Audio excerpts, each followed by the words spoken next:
अरे बुढ़िया, तू यहाँ ना आया कर, तेरा बेटा तो चोर डाकू था, इसलिए गोरों ने उसे मार दिया। जंगल में लकड़ी बिन रही एक मैली सी धोती में लिपटी बुजुर्ग महिला से वहां खड़े भील ने हंसते हुए कहा, नहीं, चंदू ने आज़ादी के लिए कुर्बानी दी है।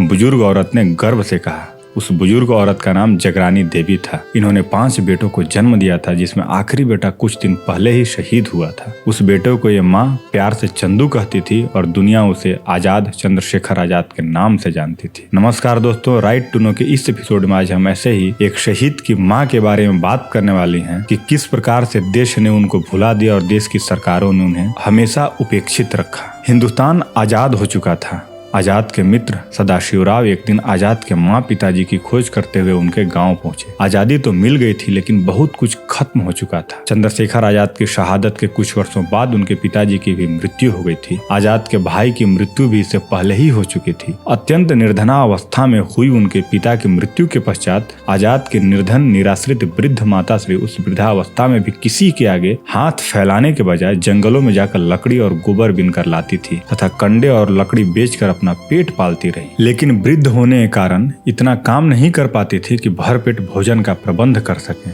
कभी ज्वार कभी बाजरा खरीद कर उसका घोल बनाकर पीती थी, क्योंकि दाल चावल गेहूं और उसे पकाने का ईंधन खरीदने लायक धन कमाने की शारीरिक सामर्थ्य उनमें शेष ही नहीं थी। शर्मनाक बात तो यह कि उनकी यह स्थिति देश को आजादी मिलने के 2 वर्ष बाद 1949 तक जारी रही। चंद्रशेखर आजाद जी को दिए गए अपने एक वचन का वास्ता देकर सदाशिव जी उन्हें अपने साथ अपने घर झांसी लेकर आए थे, क्योंकि उनकी स्वयं की स्थिति अत्यंत जर्जर होने के कारण उनका घर बहुत छोटा था। अतः उन्होंने आजाद के ही एक अन्य मित्र भगवान दास माहौर के घर पर आजाद की माता श्री के का प्रबंध किया था और उनके अंतिम क्षणों तक उनकी सेवा की। मार्च 1951 में जब आजाद की मां जगरानी देवी का झांसी में निधन हुआ, तब सदाशिव जी ने उनका ससम्मान अपनी मां के समान करते हुए उनका अंतिम संस्कार स्वयं अपने हाथों से ही किया था। आजाद की माता श्री के देहांत के पश्चात झांसी की जनता ने उनकी स्मृति में उनके नाम से एक सार्वजनिक स्थान पर पीठ का निर्माण किया। प्रदेश की तत्कालीन सरकार ने इस निर्माण को झांसी की जनता द्वारा किया हुआ अवैध और गैर कानूनी कार्य घोषित कर दिया, किंतु झांसी के नागरिकों ने तत्कालीन सरकार के उस शासनादेश को महत्व न देते हुए चंद्रशेखर आजाद की माता श्री की मूर्ति स्थापित करने का फैसला किया। मूर्ति बनाने का कार्य चंद्रशेखर आजाद के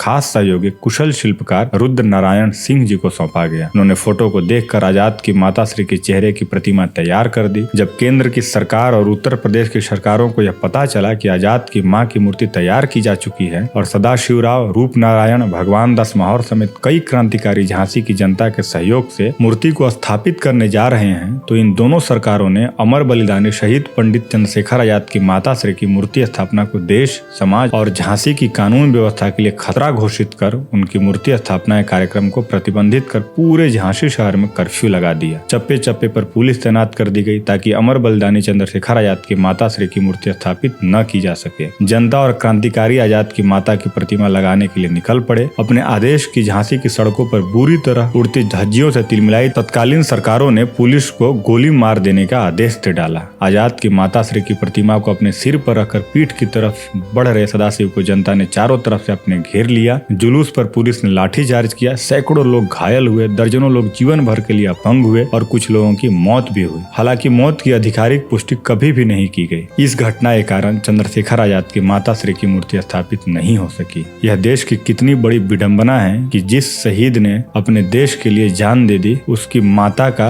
मूर्ति तक स्थापित इस कांग्रेस सरकार ने नहीं करने दिया। ऐसे ही कई शहीदों की कहानी है जो कि सरकार ने धूमिल किया, उन्हें उपेक्षित किया और उन्हें बर्बाद किया, ताकि जो हमारी नौजवान पीढ़ी है उसे पढ़ न सके, उन्हें जान न सके और सिर्फ गांधी और नेहरू की ही बड़ाई की जा सके। अगर जानकारी आपको भी अच्छी लगी हो तो इसे लाइक करें और दोस्तों के साथ शेयर करें, और आपका क्या पॉइंट ऑफ व्यू है इस टॉपिक पे उसे कमेंट करें, और चैनल पे नए हैं तो चैनल को सब्सक्राइब कीजिए। धन्यवाद।